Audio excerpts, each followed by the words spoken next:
Bismillahirrahmanirrahim. Assalamualaikum warahmatullahi wabarakatuh. Alhamdulillah rabbil alamin. Wassalatu wassalamu ala rasulillah wa ala alihi wa sahbihi wa mawalah. La khawla wa la quwwata illa billah. Asyhadu an la ilaha illallah wa asyhadu anna Muhammadan abduhu wa rasuluh. Ya ayyuhalladzina amanu taqullaha haqqa tuqatih wa la tamutunna illa wa antum muslimun. Qala Allah Ta'ala fi kitabil karim, a'udzu billahi minasyaitonir rajim. Bismillahirrahmanirrahim. Ya ayyuhalladzina amanu kutiba 'alaikumus syiyam kama kutiba 'alal ladzina min qablikum la'allakum tattaqun. Amma ba'du. Saudara-saudaraku, sahabat-sahabat muslim dimanapun tempat berada, alhamdulillah atas izin Allah Azza wa Jalla kita bertemu di dunia maya ini. Mudah-mudahan yang akan saya sampaikan bermanfaat. Salawat dan salam semoga senantiasa tercurah kepada Nabi Agung Muhammad Sallallahu Alaihi Wasallam beserta para keluarganya, para sahabatnya, tabi'in, tabi'in, dan pengikut yang setia hingga akhir zaman. Dan mudah-mudahan kelak di yaumul qiyamah kita mendapat syafaat dari beliau Rasulullah Sallallahu Alaihi Wasallam. Amin, Allahumma amin.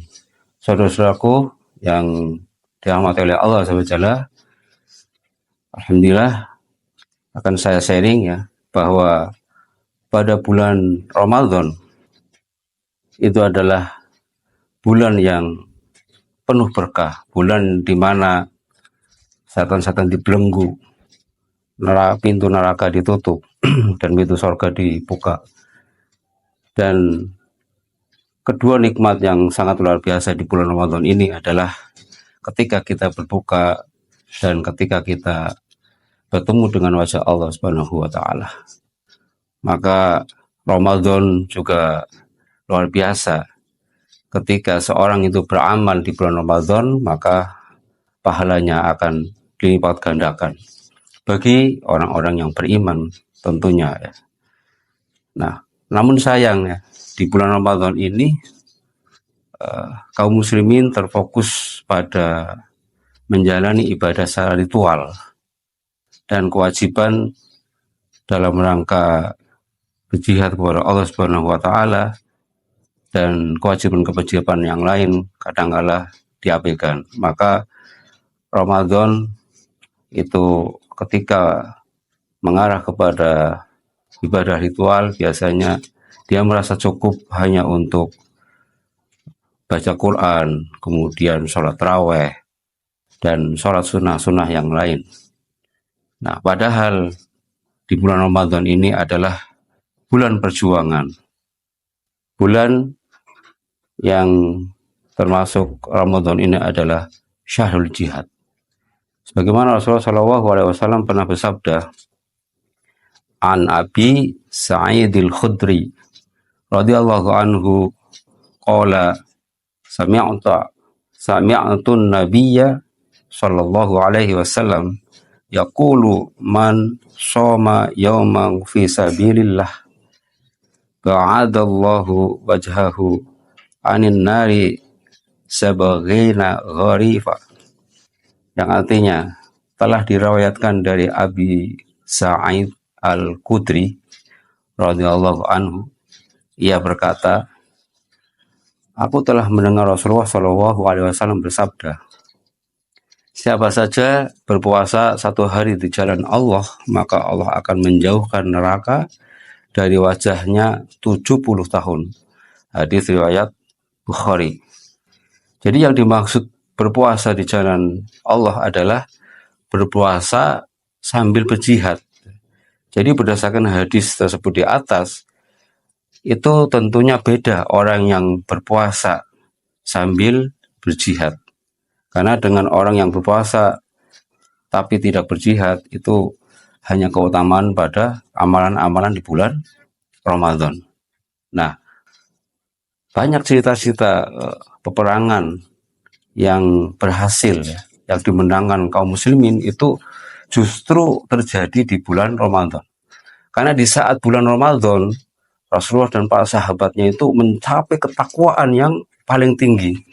Di saat ketakwaan yang paling tinggi oleh kaum muslimin, maka disitulah Allah menurunkan kemenangan.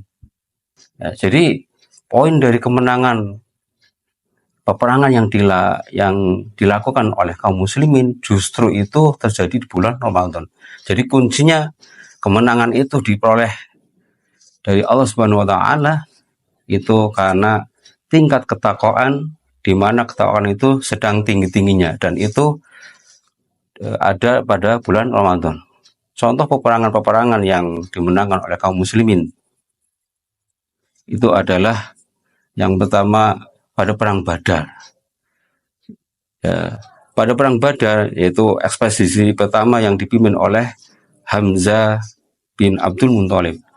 Kemudian peperangan yang lain, Fathul Mekah ya. Jadi Fathul Mekah, kemenangan di Mekah ya, di mana kaum Quraisy Mekah itu takluk kepada Rasulullah SAW. Itu pun terjadi di bulan Ramadan.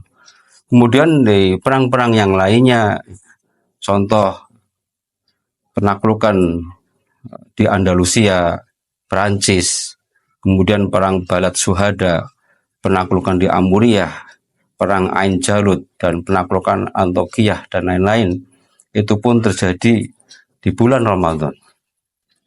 Maka jihad inilah termasuk puncak amal di dalam Islam. Maka Rasulullah SAW menyatakan al-jihadi turuti sanamil Islam. Jihad adalah puncak amal di dalam Islam. Maka tidak ada amal yang bisa menandingi jihad fisabilillah. Dalam sebuah hadis riwayat An-Nasa'i dari Abu Hurairah diceritakan, ada seorang lelaki datang kepada Rasulullah SAW, kemudian bertanya, tunjukkanlah suatu amal yang setara dengan jihad fisabilillah. Rasulullah SAW menjawab, la ajiduhu hal tastati'u idza kharajal mujahidu tadkhulu masjidan fataquma la tafturu wa tasuma la taftiru. Aku tidak menemukan amal yang setara dengan jihad ketika seorang mujahid keluar dari rumahnya hingga ia kembali. Apakah Anda mau masuk masjid, kemudian tidak berhenti sholat dan berpuasa terus-menerus? Orang itu menjawab, tidak ada yang mampu melakukan hal yang seperti itu. Maka sampai hari ini kita menyaksikan bagaimana Masjidil Al-Aqsa masih dalam cengkraman Zionis Yahudi Israel. Kaum muslimin di Irak, Afghanistan, Pakistan, dan negeri-negeri lain masih dalam cengkraman kaum kafir Amerika dan sekutu-sekutunya. Kemudian Rohingya dan Xinjiang masih terus tertindas. Lalu amal apakah yang bisa membebaskan itu semuanya? Pertanyaannya, apakah amalan-amalan ibadah spiritual pada bulan Ramadan kita hanya sekedar berdoa, berzikir, dan lain-lain, apakah itu bisa mengalahkan pasukan musuh sementara kaum muslimin menghindari jihad? Tentunya tidak bisa. Maka tidak ada amalan yang bisa membebaskan kaum muslimin dari kehinaan akibat penjajahan dan cengkraman musuh kecuali jihad fisabilillah. Maka Abu Bakar As-Siddiq pernah berkata, ma taraka qaumal jihadi illa zalu. Tidaklah suatu kaum meninggalkan jihad kecuali mereka akan dihinakan. Maka dalam kondisi saat ini, sampai hari ini masih banyak negeri-negeri yang belum tersentuh oleh Islam. Padahal Islam adalah risalah yang menjadi rahmatan lil alamin, bagi seluruh alam. Kemudian siapa yang berdosa ketika Islam tidak tersebar ke seluruh penjuru dunia? Tentunya kita, ya, kaum muslimin ya. Tidak ada jalan untuk menyelesaikan itu semuanya kecuali hanya satu, berjihad fisabilillah. Karena itu saat ini kita sangat membutuhkan kedua jenis jihad tersebut, yaitu jihad untuk mempertahankan negeri kaum muslimin, itu jihad yang pertama. Kemudian jihad mengusir musuh dari negeri kaum muslimin. dan jihad untuk menyebarluaskan Islam ke seluruh penjuru dunia sebagai rahmat bagi seluruh alam. Jihad dengan kedua bentuknya itu tidak boleh berhenti, karena Rasulullah SAW bersabda, al khailu ma'qudun fi nawasihal khairu ila yaumil qiyamah al ajru wal maghnum. Telah diikat, ditetapkan kebaikan pada ubun-ubun kuda perang hingga hari kiamat. Kebaikan itu adalah pahala dan ghanimah. Hadis riwayat Bukhari. Maka Imam Bukhari menuliskan hadis ini dengan judul bab jihad tetap berlangsung hingga hari kiamat. Wal jihadu madhimudhu ba'athaniyallahu ila ayyuqatilu akhiru ummatid dajjal la yubtiluhu jawru jairi wala adlu adil. Dan jihad itu harus terus berlangsung sejak aku diutus oleh Allah hingga yang terakhir dari umatku memerangi Dajjal. Jihad itu tidak bisa dibatalkan oleh kejahatan pemimpin yang jahat dan keadilan pemimpin yang adil. Hadis riwayat Abu Dawud.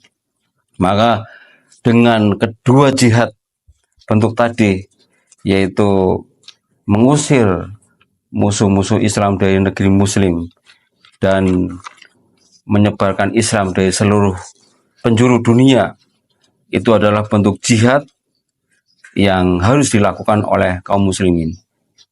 Itu semuanya dengan dakwah amar ma'ruf